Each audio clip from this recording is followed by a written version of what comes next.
জায়গা থেকে আমি দোয়া চাই, প্যালেস্তাইনের মুসলমানদের আল্লাহ হেফাজত করুন, আল্লাহ ইরানের মুসলমানদের হেফাজত করুন, ইরাকের মুসলমানদের হেফাজত করুন, ভারতের মুসলমানদের হেফাজত করুন, সারা বিশ্বের মুসলমানদের যেন আল্লাহ হেফাজত করেন। আর আমাদের দেশে হিন্দু, মুসলমান, শিখ, ঈসাই বসবাস করে।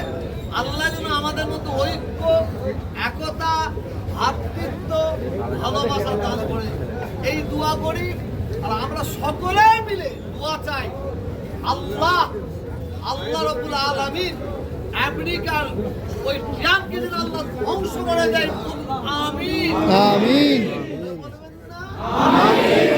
বলবেন না আমিন? ইসরায়েলের ওই রাষ্ট্রপতিকে আল্লাহ যেন ধ্বংস করে দেয়, বলুন আমিন আমিন। ওরা ইসলামের দুশমন নয়, ওরা মানুষের দুশমন, ওরা মানুষের দুশমন।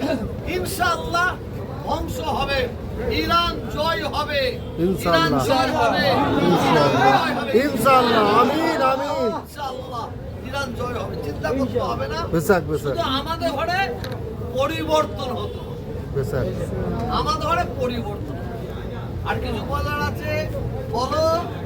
হ্যাঁ, কত টাকা মমতার কাছ থেকে ল্যান্ড বলেন না? ধরো ধরো ধরো ধরো ধরো। আপনাদের সোশ্যাল মিডিয়ার মাধ্যমে বলি,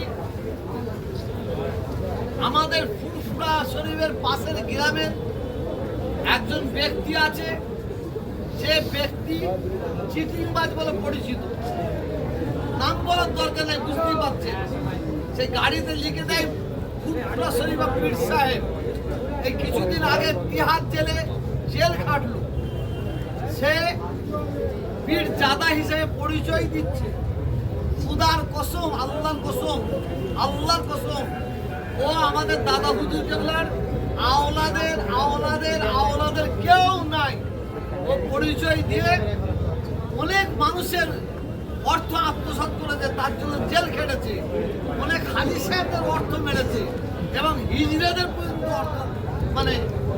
অর্থ নিয়েছে। অতএব ওই ব্যক্তির কাছ থেকে আপনারা সবাই সাবধান থাকবেন।